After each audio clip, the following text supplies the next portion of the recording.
کبھی سوچا ہے کہ نقشے پر ایک جگہ سے دوسری جگہ کی سمت اور فاصلہ اتنی ٹھیک ٹھیک کیسے ناپا جاتا ہے، یا زمین کے ایک بڑے ٹکڑے کو کاغذ پر کیسے لایا جاتا ہے؟ آج ہم سروے کی دنیا کے دو بہت ہی بنیادی ستونوں کو سمجھیں گے: بیئرنگ اور کوآرڈینیٹس۔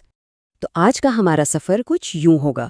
سب سے پہلے ہم بیئرنگ اور کوآرڈینیٹس کا فرق دیکھیں گے، پھر دونوں کو تھوڑا گہرائی میں سمجھیں گے، اور آخر میں ایک عملی مثال سے دیکھیں گے کہ ان کا حساب کیسے لگایا جاتا ہے۔ تو سب سے بڑا سوال، بیئرنگ اور کوآرڈینیٹس میں آخر فرق کیا ہے؟ یہ وہ سوال ہے جو سروے کے شعبے میں آنے والے ہر نئے شخص کو پریشان کرتا ہے۔ چلیں آج اس پہیلی کو حل کرتے ہیں تاکہ سب کچھ صاف ہو جائے۔ ٹھیک ہے، تو سب سے پہلے بات کرتے ہیں بیئرنگ کی۔ آخر یہ چیز ہے کیا؟ یہ ہمیں کیا بتاتی ہے اور اس کا کام کیا ہے؟ دیکھیں، بیئرنگ کو سمجھنے کا سب سے آسان طریقہ یہ ہے کہ اسے ایک کمپس سمجھ لیں۔ یہ آپ کو یہ نہیں بتاتا کہ آپ کہاں کھڑے ہیں، نہیں، بلکہ یہ بتاتا ہے کہ ایک جگہ سے دوسری جگہ جانے کے لیے آپ کو کس طرف منہ کرنا ہے۔ مطلب یہ صرف اور صرف سمت یا ڈائریکشن کی بات ہے، اور یہ سمت ہمیشہ شمال سے ناپی جاتی ہے۔ اور بیئرنگ کو ناپا جاتا ہے ڈگری میں، جیسا کہ یہاں نظر آ رہا ہے۔ 30 ڈگری، 120 ڈگری، 250 ڈگری، یہ سب زاویے یا اینگلز ہیں جو ہمیشہ شمال کی لائن سے کلاک وائز یعنی گھڑی کی سوئیوں کی سمت میں ناپے جاتے ہیں۔ مثال کے طور پر 30 ڈگری کا مطلب شمال مشرق کی طرف، اور 250 ڈگری کا مطلب ہوگا جنوب مغرب کی طرف۔ اچھا، تو سمت کی بات تو ہو گئی، لیکن اگر ہمیں کسی خاص جگہ یا پوائنٹ کی نشاندہی کرنی ہو تو، مطلب اس کا ٹھیک ٹھیک پتہ بتانا ہو تو، بس یہیں پر کوآرڈینیٹس اپنا کردار ادا کرتے ہیں۔ تو کوآرڈینیٹس کیا ہیں؟ آسان زبان میں یہ کسی بھی جگہ کا جی پی ایس ایڈریس ہیں، بس دو نمبروں کا ایک جوڑا جو ایک بہت بڑے نقشے یا گرڈ پر کسی بھی پوائنٹ کی بالکل صحیح پن پوائنٹ لوکیشن بتا دیتا ہے۔ اور یہ جو دو نمبروں کا جوڑا ہے، اس کے دو حصے ہوتے ہیں۔ ایک ہے ایسٹنگ، یعنی کوئی پوائنٹ مشرق کی طرف کتنا ہے، اور دوسرا ہے ناردنگ، یعنی وہ شمال کی طرف کتنا ہے۔ جب یہ دونوں ملتے ہیں تو اس جگہ کا مکمل پتہ بن جاتا ہے۔ چلیں، اب تھیوری بہت ہو گئی، اب اسے ذرا عملی طور پر کر کے دیکھتے ہیں۔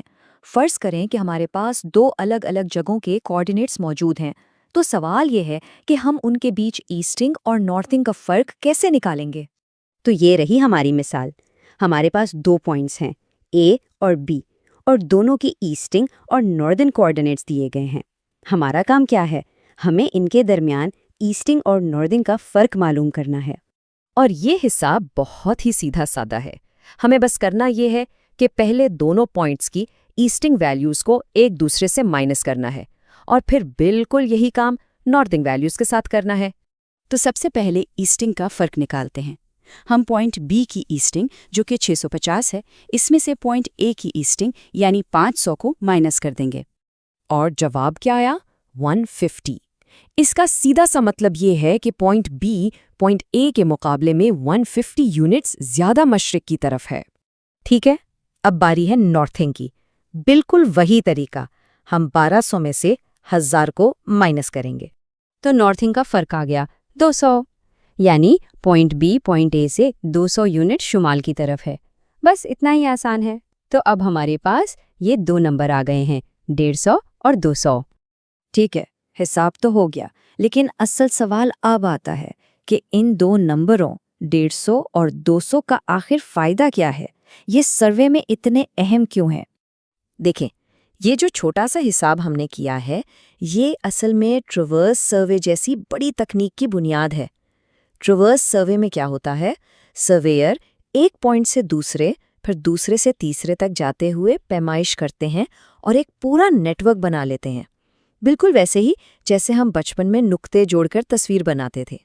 اور مزے کی بات یہ ہے کہ یہی دو نمبر 150 اور 200 ہمارے کام آتے ہیں۔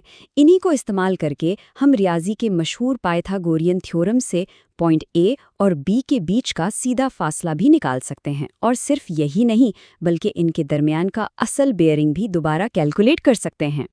تو آخر میں یہ بات یاد رکھنے کی ہے کہ سروے صرف نمبروں کا کھیل نہیں ہے، یہ اصل میں سمت یعنی بیرنگ اور مقام یعنی کوآرڈینیٹس کو ملا کر ہماری دنیا کا ایک ڈیجیٹل نقشہ تیار کرنے کا فن ہے، اور یہ جو سادہ سا حساب ہم نے سیکھا ہے، اسی میں مہارت حاصل کر کے بڑے بڑے اور پیچیدہ زمینی مسائل کو حل کرنے کا راستہ کھلتا ہے۔